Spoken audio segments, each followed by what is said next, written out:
I want to be clear about something before I tell you this. I am not someone who believes in ghosts. I'm an accounting graduate. I track spreadsheets for a living.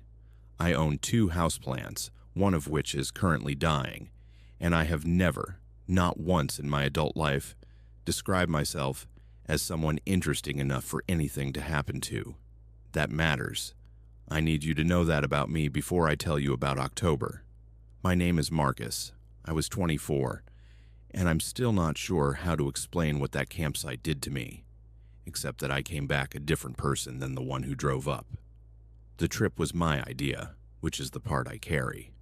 I'd found the location on a hiking forum, one of those half-abandoned threads where people post coordinates with no photos, no check-ins, just GPS numbers, and a single comment that said, "Quiet, worth it." And that should have been the first signal. I just thought it sounded exclusive, remote, like a spot people kept to themselves on purpose.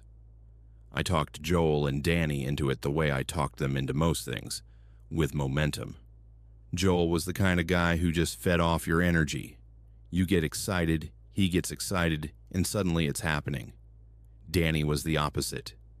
Danny needed actual convincing, and I remember being annoyed by his hesitation on the drive up.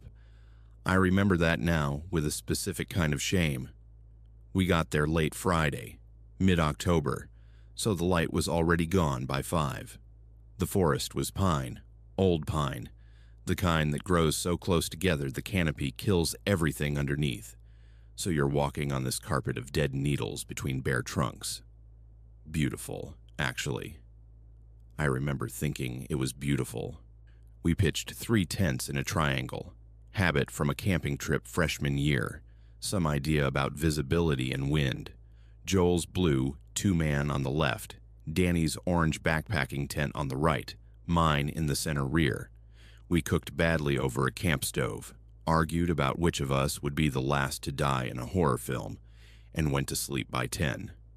That's the last completely normal night I can account for. Saturday morning, Joel found them. He was first up. He always was. And he called us over with a tone I can only describe as trying not to sound alarmed. Joel had this quality. When something bothered him, he would perform calm so intensely that the performance itself became the tell. 4 tent pegs, driven cleanly into the ground, forming a perfect rectangle, dead center in the space between our 3 tents. We stood around them for a long time. Danny said they were probably old. Previous campers. The site had been used before. Joel nodded with too much conviction. I took a photograph and said nothing because I was already doing the geometry in my head. The rectangle they formed was not large. It was not the footprint of a storage tent or a kitchen shelter. It was exactly the size of a 1-man sleeping tent. Someone had pitched directly between us, in the center of our triangle, while we slept 10 feet away. We agreed not to talk about it. This is where I have to be honest with myself, on record. I knew on Saturday morning that we should leave. Not in a dramatic way. Just that quiet feeling you get when something is off and you don't want to deal with what it means.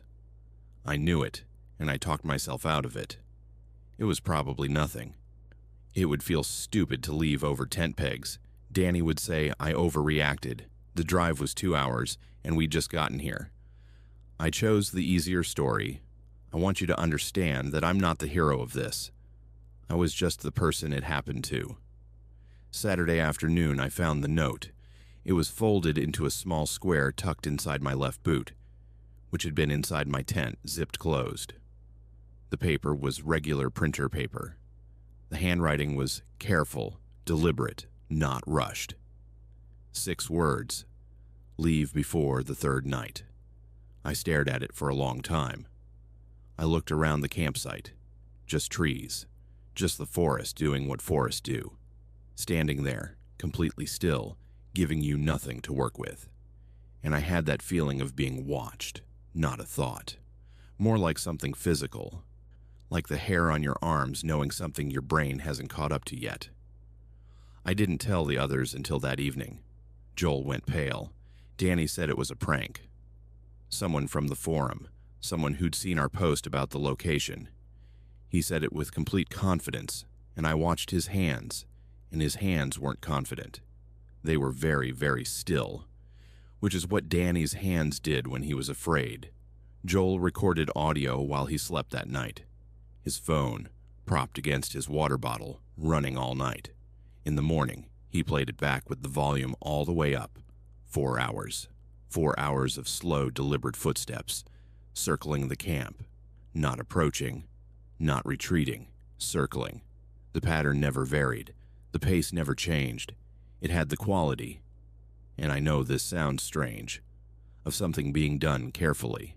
Not frantically, not with malice or urgency, with patience. The way you move around something you don't want to wake. Danny cried. He didn't make a sound. He just put his face in his hands, and his shoulders moved, and I realized he'd been more afraid than any of us from the very start, and I had mistaken his fear for timidity and overruled it. And now we were here. There are moments that completely change how you see someone. That was one of them. Danny wasn't the cautious one. Danny was the one who could already see. We agreed to leave. We packed fast, not talking, doing the kind of silent, collaborative work that you only do when everyone has agreed that communication wastes time you don't have. That's when Joel stopped moving. He was standing at the edge of the clearing, facing the tree line, and he wasn't packing. I looked up to say something, and I followed his gaze, and I stopped too. The fourth tent. It was there, fully erected. The kind of green that almost disappears against forest floor in autumn light. A small, single-person tent, perfectly staked, perfectly tensioned, like it had been there for days, centered exactly in the space between ours, the same spot as the peg holes, occupied now, real. It was facing inward. The door was facing us. It was empty. I don't know who moved first. I think it was me. I walked toward it because something in me understood that we needed to know what was inside before we could leave. The zipper had been left halfway open. I crouched down and pulled it the rest of the way. There was one object inside, a laminated photograph. 3 figures in sleeping bags, faces visible, unguarded, completely out. My face, and Joel's face, Danny's face, taken through the mesh window of my tent, from outside, up close, from a position that required whoever was holding that camera to be on their knees in the dark, 12 inches from where I was sleeping. The timestamp in the corner was 3:17 a.m. I don't remember the exact sequence after that. I remember the 3 of us on the trail, moving too fast for the terrain, stumbling over roots. I remember Danny's breathing. I remember making a deliberate decision not to look back, like looking back would make it more real than I could handle right then. I remember getting to the car and all 3 of us sitting there for almost a full minute before anyone reached for a seatbelt. Nobody spoke for 40 minutes. I never found out who it was. The police were politely skeptical. Forest Service logged the complaint. Nothing came of it. Joel deleted the audio. He just said he didn't want it on his phone anymore. Danny and I didn't talk about it for almost a year, and when we finally did, we talked around it rather than through it, the way you handle something that still has too much weight. I've tried to build a version of this where it was a prank. Some very committed, very patient person who tracked our forum post, drove out there, and spent 2 nights circling our camp in the dark, just to scare us. No reveal, no contact, no payoff. But that's not how pranks work. Pranks need a moment. They need the person on the receiving end to know it happened and know who did it. There was no moment. There was just the photograph, and then silence. 6 months later, in April, I got an envelope in the mail. No return address. My home address, handwritten. Inside, 1 photograph. Same forest. I recognized the tree line, the way the pines grow in there. Different campers, 3 of them, also sleeping, also completely unaware. My face was circled in red pen. I've sat with that for a long time now, and the only thing I can make of it is this. Whoever was out there wasn't trying to frighten me. They were showing me something, that they were still out there, still doing it. And for whatever reason, they wanted me to know. I don't go camping anymore. I've told this story to exactly 2 people. My sister, the night I got home, and a therapist, 6 weeks after that. Both times I stopped before the end.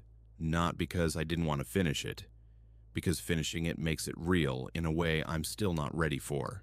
I'm going to try to finish it now. My name is Danny. I've been kayaking solo for 9 years. I say that not to sound impressive, but because it matters for what comes next. I am not someone who panics in the wilderness. I am not someone who sees shapes in the dark and convinces myself they're moving. I have camped alone in conditions that would make most people turn back at the trailhead, and I have always felt, if not safe, at least capable. That self-knowledge is gone now. I'm still learning to live without it. It was a Thursday in early September, and I'd planned this particular river trip for 3 weeks. Low water season, minimal other traffic, a tributary so obscure it barely had a name on the maps I was using. I launched at 6 in the morning. The canyon walls were catching the first light, and the water was the kind of clear you only get in late summer. Cold, still, every stone visible on the bottom. I was at peace, genuinely, the kind of quiet contentment that comes from being exactly where you chose to be, doing exactly what you're good at. By mid-afternoon, I'd covered about 11 miles. I was rounding a wide bend where the current slowed when I saw something snagged on a branch just below the surface. A backpack. Green, mid-size, waterlogged but intact. My first thought was that someone had capsized upstream, that someone might need help. I pulled it to shore and went through it carefully, looking for ID, a phone, anything. Rain jacket, cook set, a headlamp, half a bar of chocolate still sealed in a bag, and at the bottom, protected by a dry bag that had held, a journal. Black cover, spiral bound, no name. I set it aside to dry and made camp. I told myself I'd look through it for contact information after dinner. I photographed the pack to report to the ranger station when I had signal again. I ate. I watched the light leave the canyon. Then I opened the journal. The first page was blank. The second had a date at the top, September 13th, tomorrow. I assumed it was a planning journal, someone dating entries in advance to track a scheduled trip. I've done something similar myself. It seemed logical. I kept reading. The entry described a campsite at a wide river bend, cottonwood trees on the east bank, a specific rock formation upstream, pasta with sun-dried tomatoes for dinner. And then, a sound at 2 a.m., something large moving through the trees on the far bank. The writer assumed it was elk. I put the journal down and looked at my camp. Cottonwood trees, east bank. The rock formation I'd paddled past that afternoon. My cookpot still sitting on my stove. I want to be careful here about how I describe what happened in my body in that moment, because I think people reach for words like chilling or terrifying, and those aren't right. What I felt was closer to dissociation, a sudden vertiginous sense that the ground I was standing on was less solid than I'd believed. Not fear, exactly. More like the feeling just before fear, when your mind hasn't caught up yet to what your body already knows. I turned the page. The second entry was dated September 14th. It described waking up to find the kayak moved, 30 feet upstream, against the current. No wind, no flood event. The writer checked the water line on the rocks.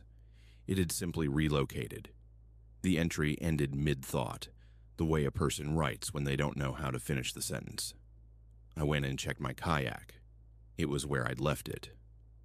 I stood there for a while with my headlamp on, watching the water move past it in the direction water always moves. Then I need to tell you about the stars. When I'm reading or thinking through something difficult, I draw small stars in the margins of whatever I'm holding. 5 points. Always the same size. Always in groups of 3. I've done it since I was maybe 11 years old. It's not conscious. I find pages covered in them after the fact and have no memory of drawing them. The margins of every page in that journal were full of them. The same size, the same 5 points, the same groups of 3. I have no framework for what that means. I'm not going to offer you one. I just need you to know that I sat with that for a very long time, alone in a canyon, and I did not arrive at an explanation. The third entry had most of its page torn out. Deliberately, cleanly. What remained at the bottom of the page read, "Don't read the last entry. I want to be honest about what I did next and why." I read it, not because I was brave or reckless, because I was a person alone in a canyon holding something that had my handwriting in it, and the terror of not knowing had already outpaced the terror of knowing. When you're that frightened, and the warning stops functioning as a warning, it just becomes more of the same unbearable uncertainty. The last page was almost entirely blank.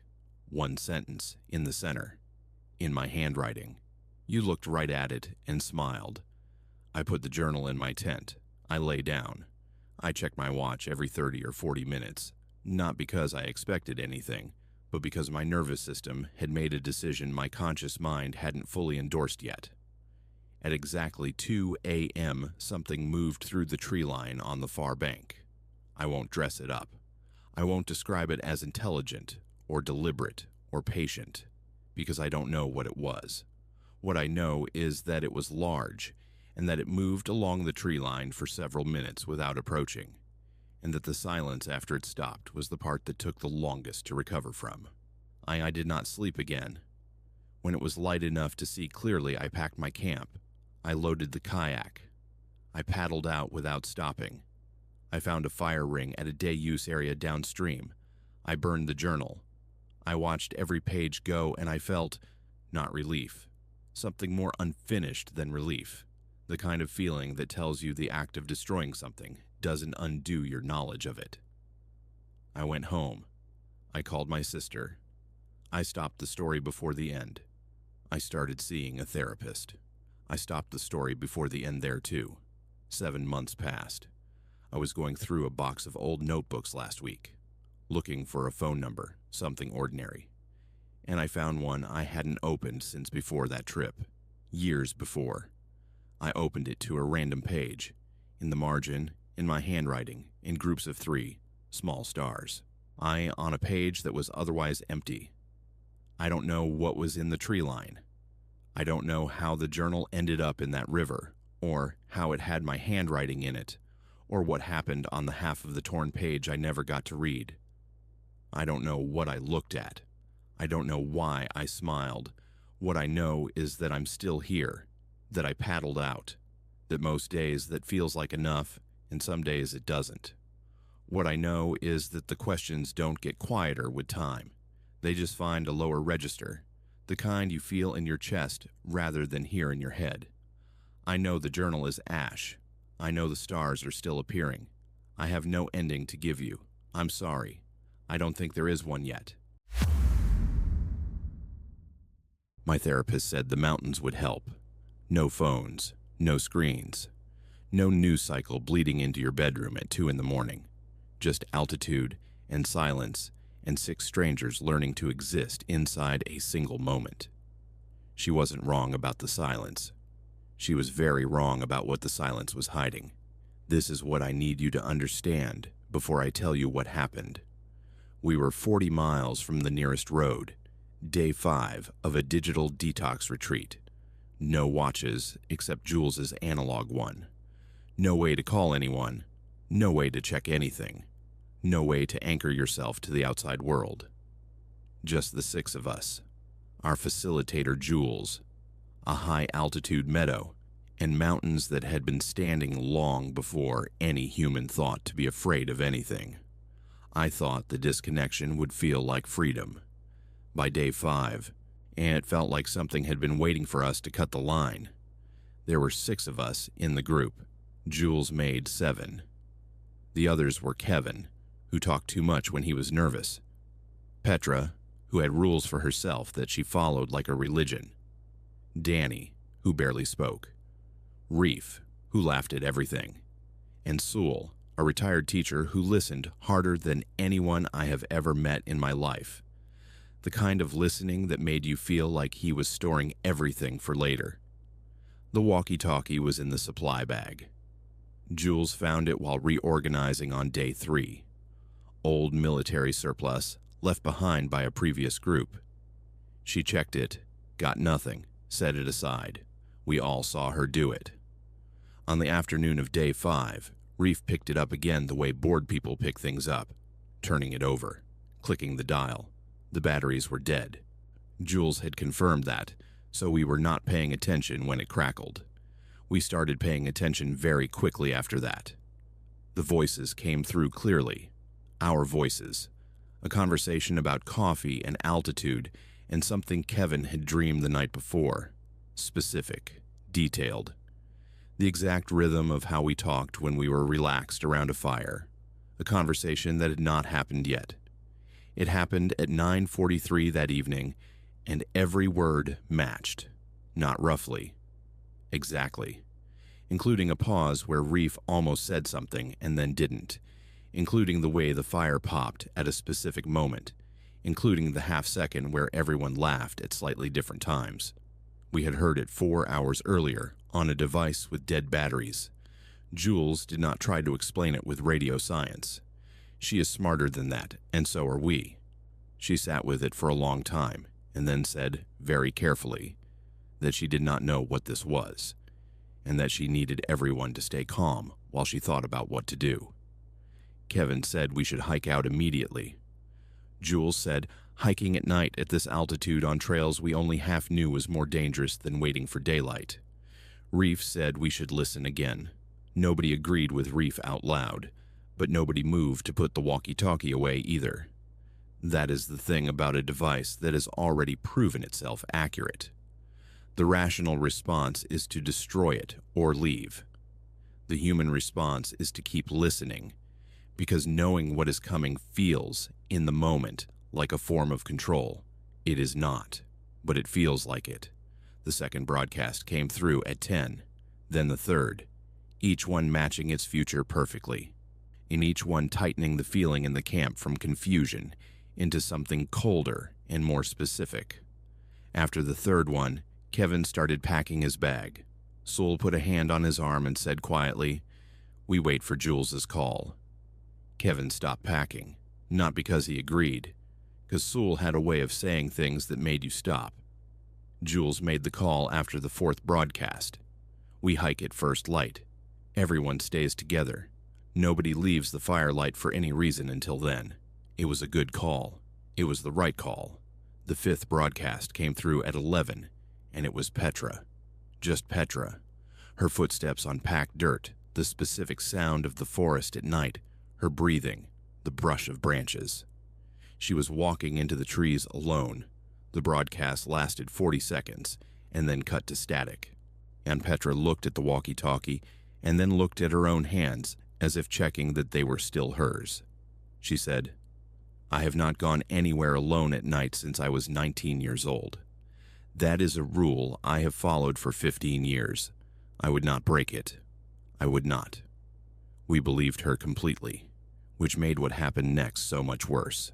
At 11:58, Petra stood up. She did not announce it. She did not look at anyone. Her face was not frightened or determined or anything at all. She stood up and turned toward the trees, with the blank, purposeful movement of someone following an instruction they cannot hear consciously, but cannot disobey. Kevin grabbed her arm first. She pulled free without aggression, just steadily, as if his grip were an inconvenience rather than a person. I got in front of her. She walked around me. Jules called her name, sharp and clear, the voice she used when something needed to stop. Petra stopped. She stood at the exact edge of the firelight, and she said, "I don't know why I'm standing here." Her voice was not theatrical. It was the voice of someone genuinely confused about what their own body had just done. She looked down at her feet, as if they had acted without her. I put my hand on her shoulder and kept it there. She did not pull away this time. She stood there breathing, and gradually the blankness left her face, and she started to shake. The delayed shaking that comes after something your nervous system did not have time to process in the moment. The walkie-talkie broadcast the whole thing. Our voices, Jules calling Petra's name, the sound of the struggle, exactly as it happened, and then static. And then a voice that did not belong to any of us. It was not cinematic. That is the detail I want you to hold on to, because every horror story gives you the low, deliberate voice of something ancient and patient, and this was not that. It sounded tired, like something that had been doing this for a very long time and was not enjoying it. It said 3 words. She needs to come. That was worse than dramatic. Tired is worse than dramatic. Tired means it has done this before. Jules picked up the walkie-talkie. Not to listen. She held it for a moment, this woman whose job was to keep people safe, and I watched her make a decision.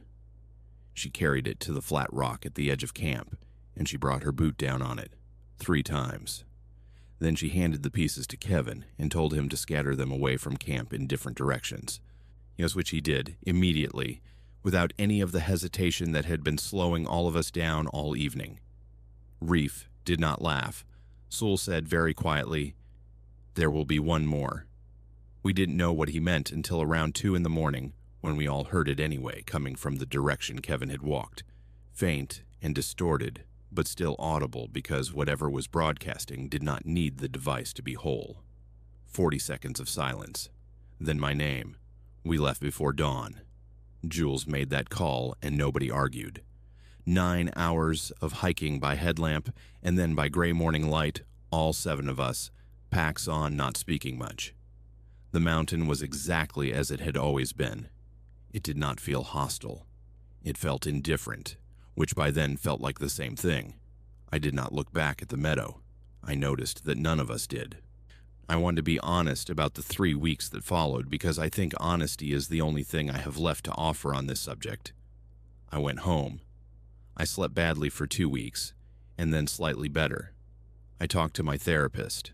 I thought about the trip the way you think about something that does not have a clean explanation, which is to say I thought about it constantly and placed it in no category and made no peace with it, and eventually reached a kind of exhausted coexistence with not understanding it. I stopped jumping when my phone buzzed. I stopped checking voicemail with my stomach clenched. I started to think that the mountain had been the location of the thing, that it had stayed there, that the 40 miles and the altitude and the absence of roads had been specific conditions rather than incidental ones. I was wrong about that. And 3 weeks after I got home, I woke up at 3:14 in the morning for no reason I could identify. My phone was on the nightstand. There was a voicemail notification. The call had come in at 3 a.m. while I was asleep. The number it came from was my own. I did not listen to it immediately. I want you to know that. I sat with it for 20 minutes, fully awake, thinking through every rational explanation. Spoofing exists. Pocket dials exist. Software glitches exist. I listed them all in my head carefully, the way you do when you're trying very hard to stay on the rational side of something. Then I listened to it. 40 seconds of silence. The same weighted silence. The same presence inside it. The same sense of something that had been waiting with the patience of a thing that does not experience time the way we do. Then my name. I don't know what it is. I don't know what it wants.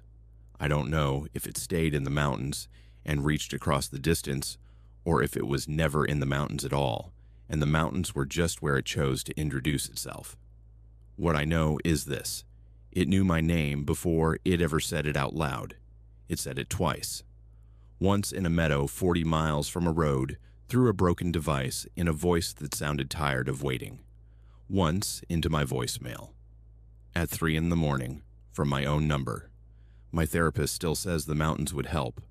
I don't argue with her anymore. I just don't go back.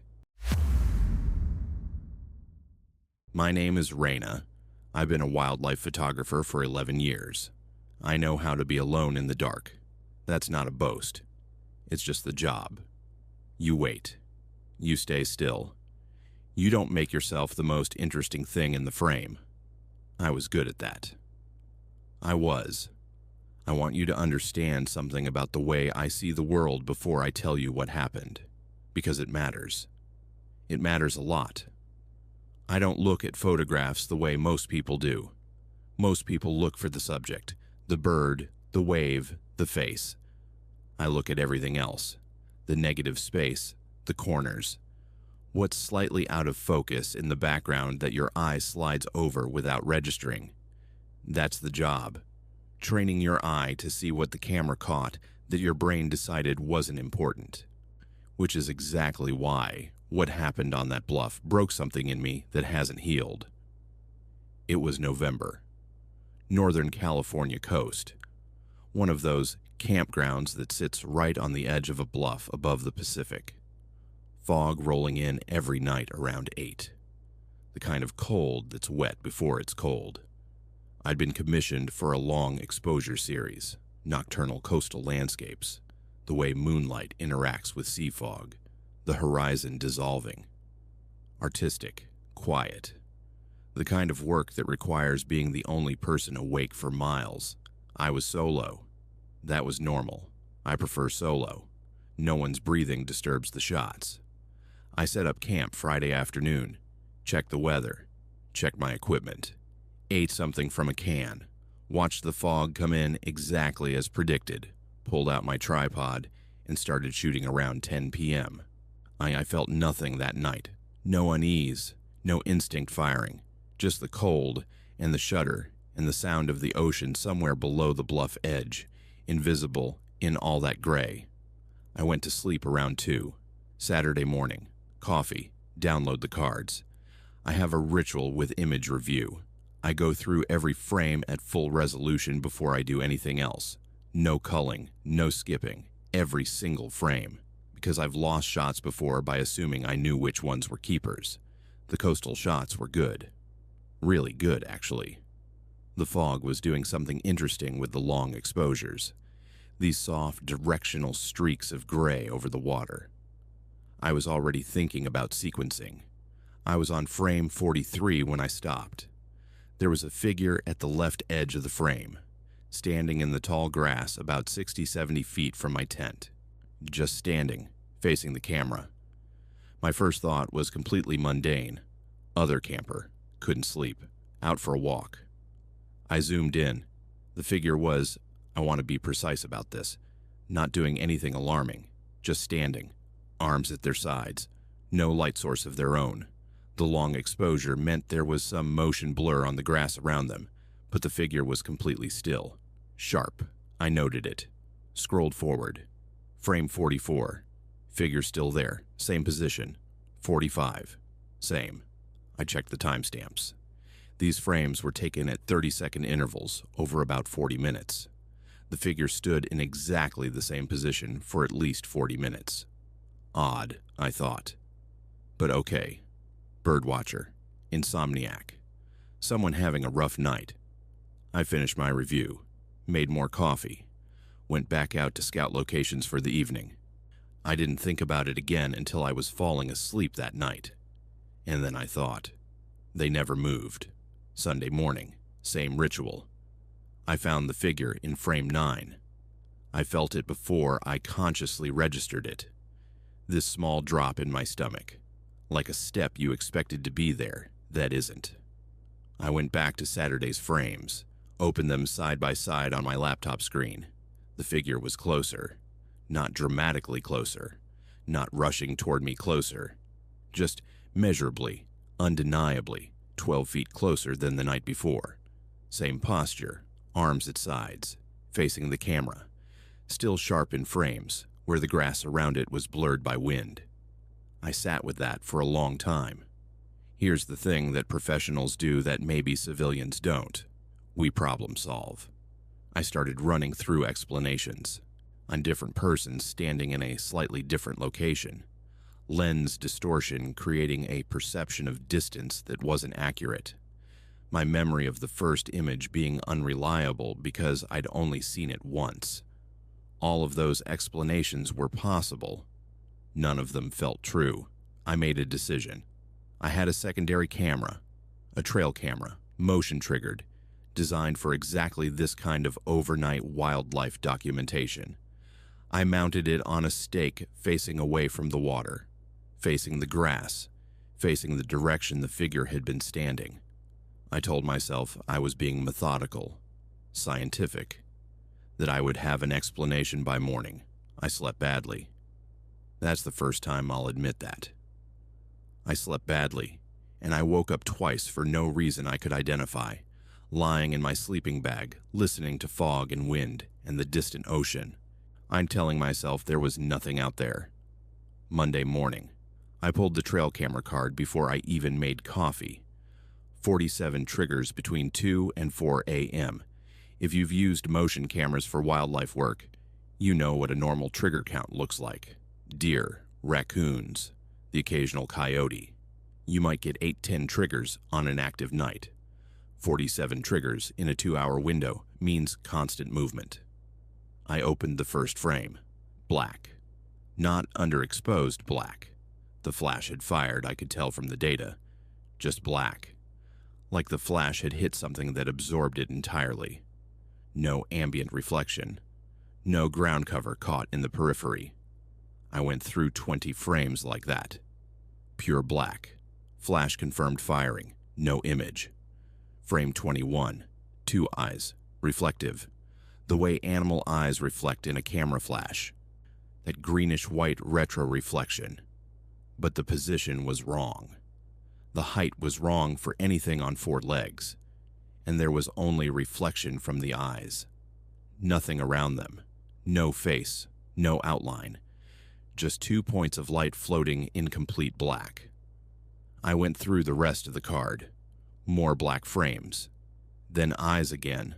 Always just the eyes. I packed my sleeping bag into my car. I left the tent standing. I sat in the driver's seat with the doors locked and waited for it to be light enough that I felt I could move. Monday afternoon, I drove to the ranger station. I want to be clear about something. I am not a person who reports things easily. I don't like seeming irrational. I don't like asking for help from strangers and watching them decide how seriously to take me. I've spent a career in field conditions that require self-sufficiency. Asking for help felt like failure. I showed the ranger my photos, the trail camera frames, the comparison shots of the figure's position across 2 nights. She was professional. She was kind. She asked me to describe the figure. I opened my mouth. I sat there for what felt like a very long time. I started, stopped. There's a shape. It's standing upright. She waited. I could not tell her the clothing. I could not tell her the height with any precision. I could not tell her the gender, the build, the age. I had looked at this figure across dozens of photographs. I had zoomed in. I had studied it. And sitting across from the ranger, I realized I had retained nothing. There was a shape where a person should have been, and I had no information about it whatsoever. The ranger asked if I wanted to file a formal report. I said yes. I filled out the form. I drove to the nearest town. I sat in the parking lot of a diner with my laptop, and I opened the trail camera folder one more time to pull the file numbers for the report, and I found a frame I had not seen before.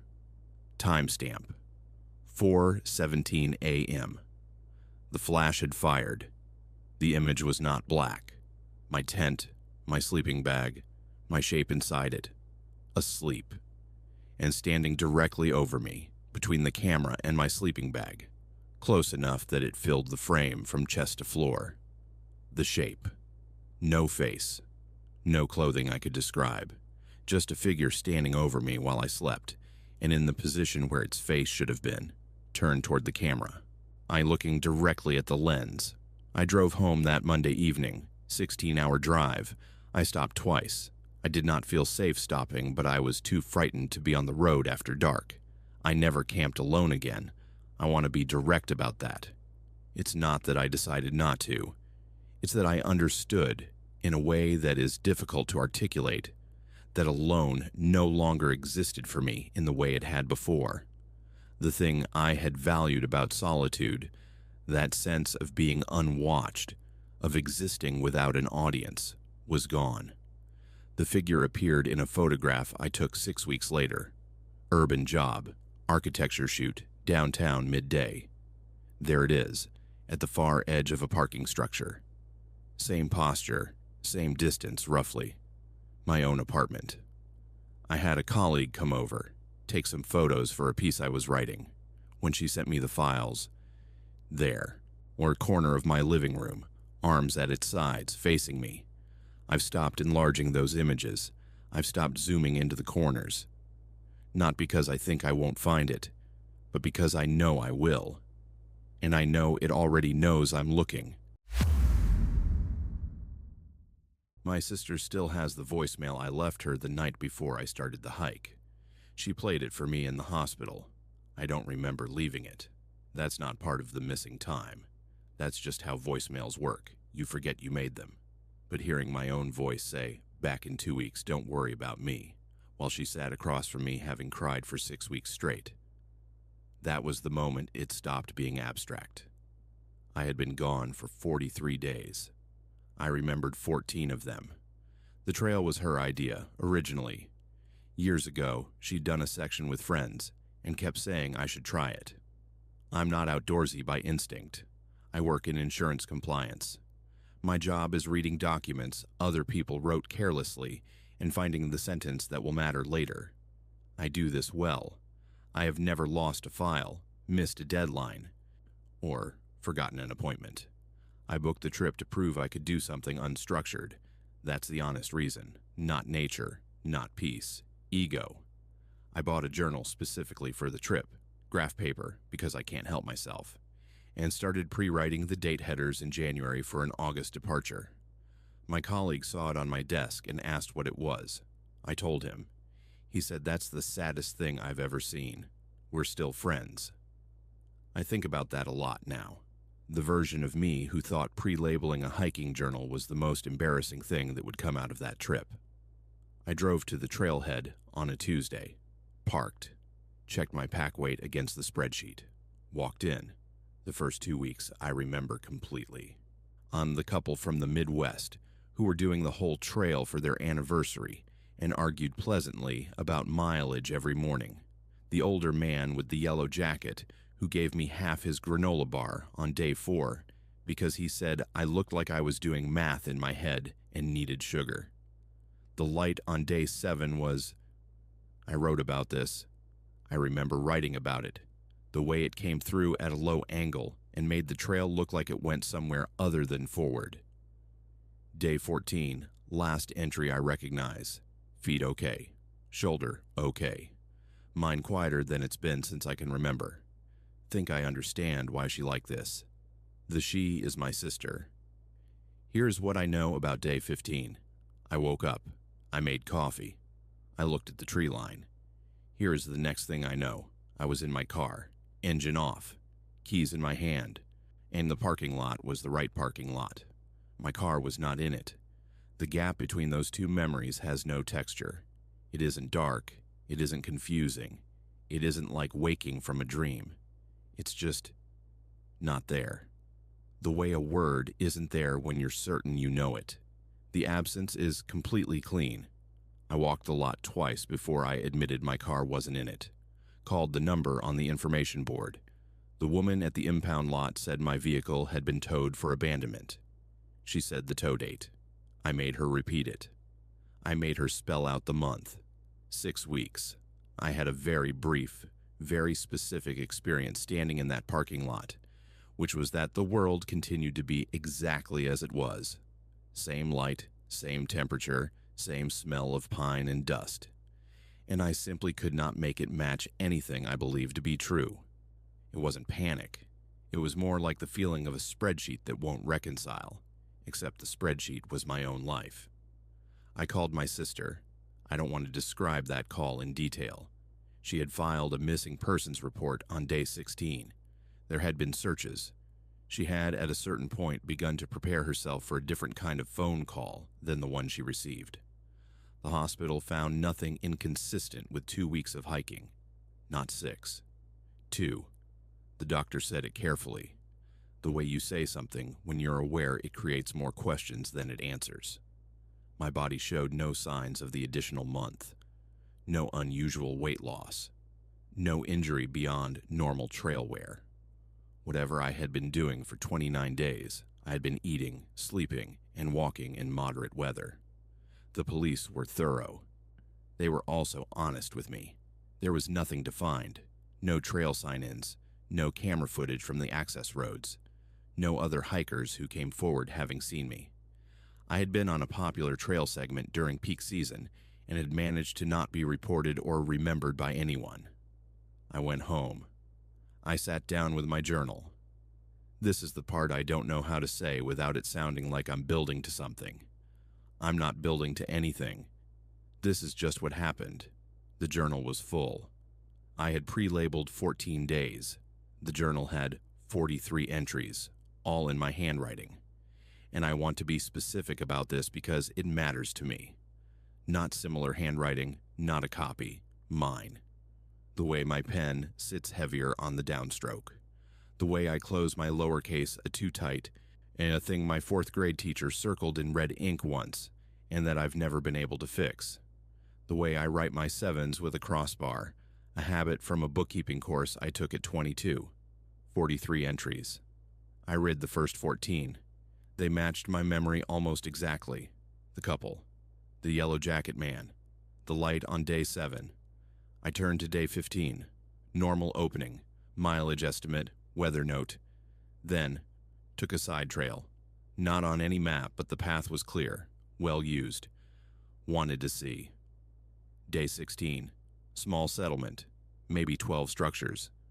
Hard to say if it's permanent or seasonal. The people are, I keep trying to find the right word, attentive. Like they're completely located. Like they're not elsewhere, in their own heads. Day 17. The woman who seems to be in charge, gray braid, maybe 60, greeted me by my full name, first and last, before I'd said anything. I didn't ask how she knew. I'm not sure why I didn't ask. I just said hello. Day 20. Fire every night. It burns in a circle. Not a circle around a central point, just a ring of fire, holding its own shape. I've sat with it for 3 nights now, and I still don't understand the geometry of it. Day 24. Called in sick to myself today. Didn't track mileage. Didn't write until now. Day 27. The idea of leaving has started to feel like something I'm choosing not to do rather than something I'm planning to do. I'm not sure when that changed. The last entry, day 43, is 4 words. I'm not going to say what they are. 3 weeks after I got home, I got an email from a stranger, and he'd found my sister's forum post. She had put up missing persons posts everywhere she could think of during those weeks. And he wrote to say he'd been on that trail in August and thought he might have seen me. He had.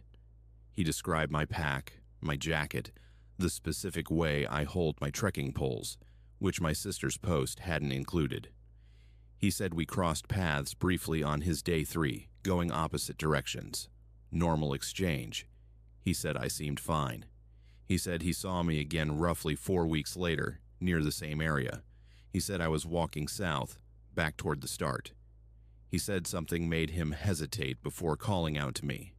He said I was moving like someone who knew exactly where they were going. Not lost, not confused, just purposeful, in a way that felt private. He didn't want to interrupt it. He said when he did call my name, I turned and looked at him, and there was nothing in my face that recognized him.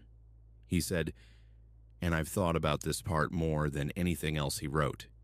He said, I want you to know he looked fine. He looked better than fine.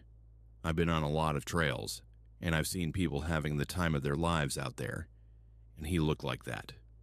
He didn't know what he was telling me when he wrote that. The photograph was in the back pocket of the journal. I don't know how I missed it the first time I read through it. I think I wasn't ready to find it yet. I think some part of me was rationing. It's a film photograph.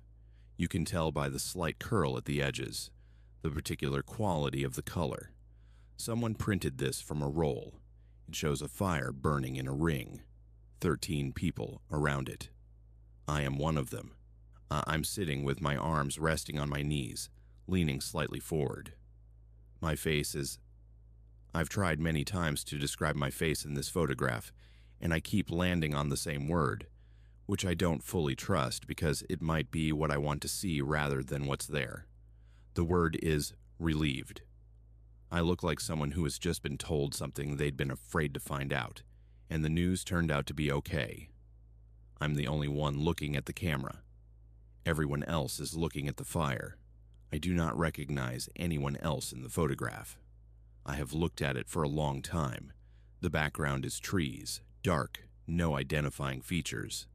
The 12 people around that fire are complete strangers to me. On the back, in my handwriting, "We'll see you next summer." I started therapy in October. My therapist is straightforward and good at her job. She doesn't think I invented this. She also told me in our third session that she couldn't explain it and wasn't going to try, which I respected. We've mostly been working on how to hold something unresolved, how to not need the columns to balance. I burned the journal in my kitchen sink the week before Christmas, page by page. It takes a while. I kept expecting to feel something definitive when it was done. Relief, or grief, or completion. And I didn't feel any of those things. I just felt like I'd done a task. The photograph I got rid of separately. Different day, different method. It felt right to treat them as distinct objects. I haven't been back to any trail, no plans to.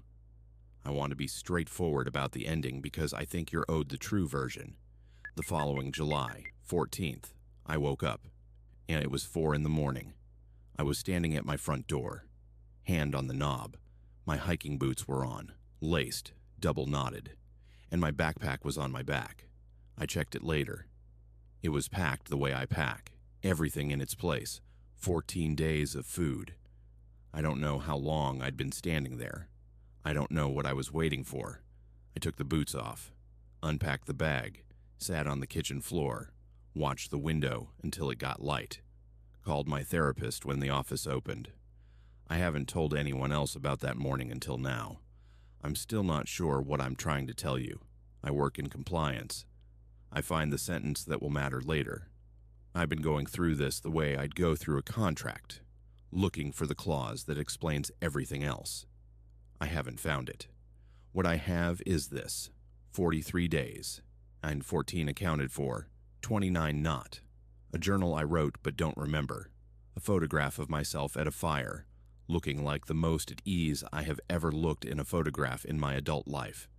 And the fact that when I saw my own face in that photo, before I understood what I was looking at, before I started thinking, the thing I felt was not fear. I recognized it. That's the part I can't make fit anywhere. That's the part that keeps not fitting. The welcome note was handwritten. That was the first thing I noticed, not typed, not printed from some property management template, but actually handwritten in careful blue ink on cream-colored stationery sitting in the exact center of the kitchen table, like someone had placed it there deliberately, like someone had wanted it to be the first thing we saw.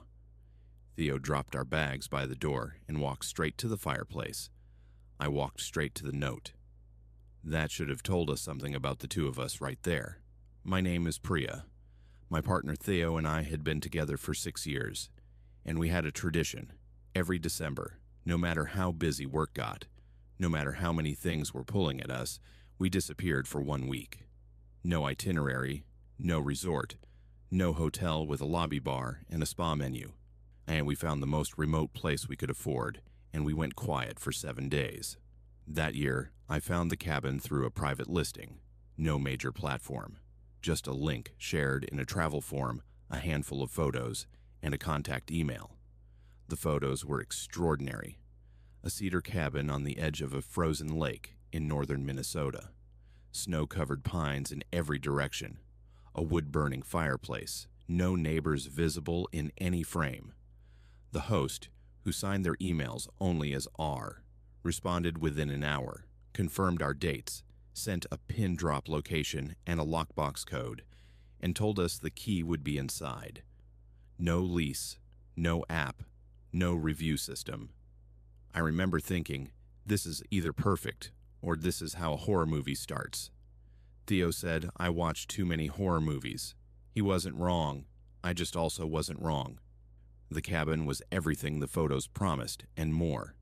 300 square feet of cedar and iron and silence. A kitchen stocked with firewood and basic dry goods. A small courtesy from the host, the note explained. A bedroom with a quilt thick enough to drown in. A porch that looked directly out over the frozen lake. And beyond it, nothing. Just white. Just sky becoming ice becoming tree line, and you couldn't tell where one ended and the other began. We lit the fire. Theo made tea. I read the welcome note. It was warm. Genuinely warm. The host, R., wrote like someone who loved the place with a specific kind of love. The kind that comes from knowing somewhere, in all seasons, in all weather, at all hours. They told us where the extra blankets were. They explained the water pressure quirk in the shower. They mentioned a good hiking trail that started just north of the tree line, and recommended we go before noon because the light was best in the morning. There was a note about the ice on the lake. Stay off it. It had been an irregular freeze this year. And then, at the bottom, after a warm closing line about hoping we'd find the rest we were looking for, there was a final rule. There were 5 rules in total. The first 4 were practical. Turn off the generator if you're gone more than 2 hours. Don't leave food on the porch.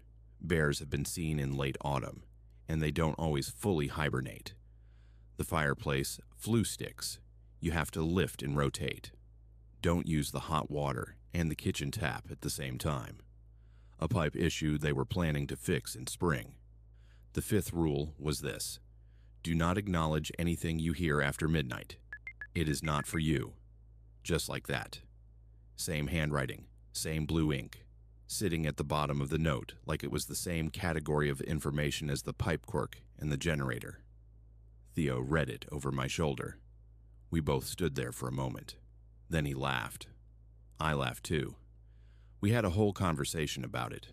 Decided R was clearly eccentric, probably had some history with a raccoon or a loon or some other nocturnal lake creature that had startled previous guests into complaining. We agreed it was charming in a weird way. We agreed it was the kind of detail that made a place memorable. Then we had dinner and opened a bottle of wine and sat by the fire until almost 11, and I didn't think about the note again until 12:03 in the morning.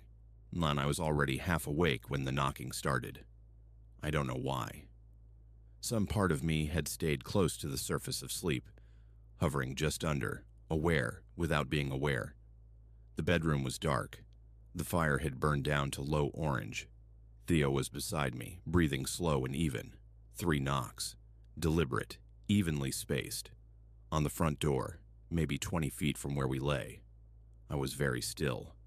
Theo didn't wake up. 3 more knocks. And then, a voice. A man's voice. Conversational. Not distressed, not aggressive. Calm in a way that was somehow worse than either of those things. Calm in the way of someone who has done this before and expects a particular result. It said Theo's name. His full legal name.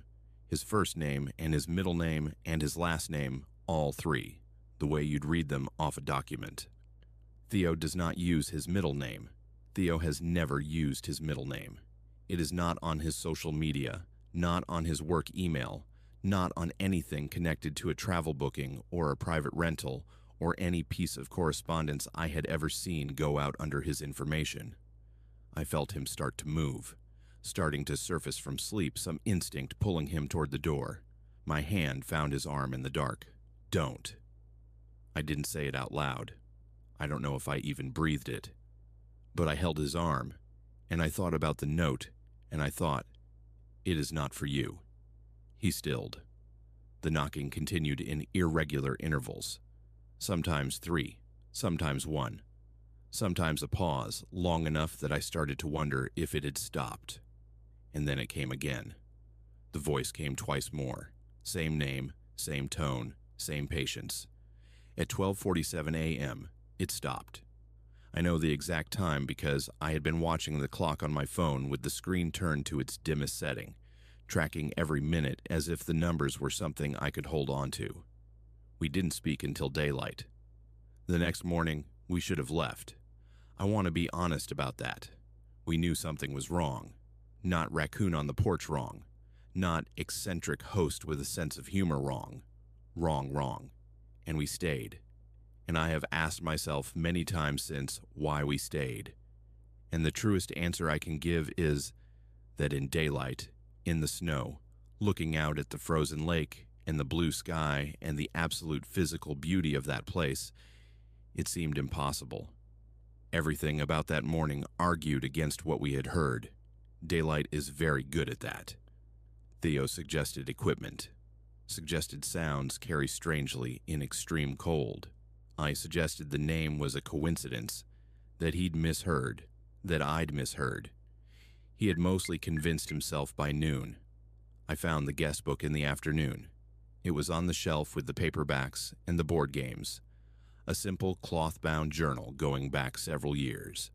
I flipped through it the way you do, looking for recommendations, for the story of the place accumulating in other people's handwriting. Entry after entry was warm. People had loved this cabin. They had written about the lake and the quiet and the wood smell and the way the stars were different this far from any city. They had written about returning someday. One entry was different, about 2/3 through the book. The handwriting was different from all the others, rushed, pressed hard into the paper, the words sitting at a slight angle as if written quickly. Or it had no names, no dates, no recommendation. It said only, "We answered. Don't answer." I stood there holding the guest book for a long time. Then I closed it and put it back exactly where I'd found it, and I told Theo what it said. We didn't talk much for the rest of the day. We stayed inside. We made sure the door was locked before 9. We went to bed before 11. At midnight, I was already awake. The knocking started at 12:03 again, but it was not the same voice. This time, it was a woman's voice, soft, almost apologetic in its tone, not saying Theo's name, saying mine, Priya, just my first name. Repeated at intervals in between the knocking, not loud, not distressed, like someone who believed I was standing on the other side of the door and simply needed to be reminded they were there. I looked at Theo. He was asleep. I do not mean he had drifted off.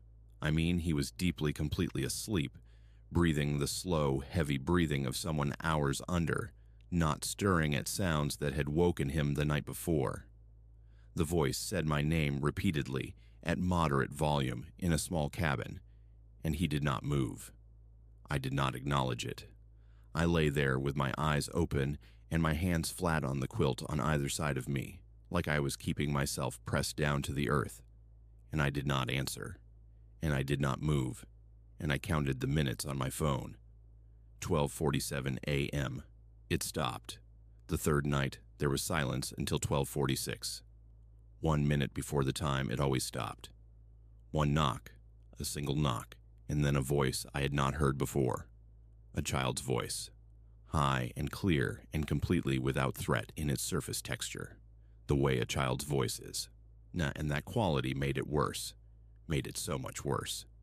Because underneath the neutrality of it was something that understood exactly what it was doing. Something that had chosen that register deliberately. It said, "Last chance. We just want to come in." 12:47. Silence. And then, a sound I had not expected. The door unlocked, not from outside, from inside. The deadbolt, which I had thrown myself, which required the interior thumb turn, rotated. Slowly. All the way. I heard it. I watched the bedroom door as if I could see through it to the front of the cabin. Theo was awake now. He had heard it too. And we were both very still, staring at each other in the dark. We did not hear the door open. After a long time. I don't know how long. Time had become unreliable. I got up and went to the bedroom doorway and looked out into the main room. The front door was still closed. We pushed the couch against it anyway, and the kitchen table, and we sat against the bedroom wall together with every light on until morning came. When it did, I went to the front door and opened it. The porch was clean. The snow beyond it was clean. No prints, no disturbance. The snow went out to the tree line like a blank page. I turned around. On the inside of the cabin, leading away from the front door toward the kitchen, were 2 sets of wet boot prints. We were packed and in the car within 40 minutes. I tried to contact the host, R, from the driveway. The email bounced. The private listing, which I had bookmarked, returned a 404 error. The pin drop location showed nothing. By the time we were an hour south on the highway, it was as if the booking had never existed. No confirmation email, no payment record on my end of the transaction. I went back through my inbox and found the thread. And it was there. The emails were there, but every link in them was dead, and the reply address returned automatic failure notifications. The cabin had existed. We had been in it. And yet, 3 months later, I was in that same travel form, not looking for anything, just scrolling. And I saw a new link, different post, different user. But the photos were the same cedar cabin, the same frozen lake, the same kitchen table visible in one frame, new listing, same place. I clicked through to the reviews. There was one new comment, posted 2 weeks prior, from an account with no profile photo and no other activity. The username was T&P. It said, "Beautiful place. We'll be back." I closed my laptop, and I have not looked for that listing again. But sometimes, in the early weeks of winter, when the temperature drops fast and the dark comes early, I think about that 5th rule. The one written at the bottom of a warm and careful note in blue ink on cream stationery. The one that existed because something had already happened before we arrived. Because some other guest, in some other December, had heard a knock and a voice and had made a different choice than we did. I think about the entry in the guest book. 2 years prior, no name, no date. We answered. Don't answer. I never found out what R stood for. I never looked. That was guest rules. If something in that story stayed with you, a rule, a voice, a set of wet boot prints leading away from a door that never opened, then you already understand why we made this channel. Welcome to Unheard Fears. Every story we tell here is the kind that doesn't let go. The kind that follows you into the quiet, into the dark, into that moment just before sleep when your house makes a sound and you lie very still and decide whether or not to answer. If this found you, subscribe, leave the light on. We'll be here.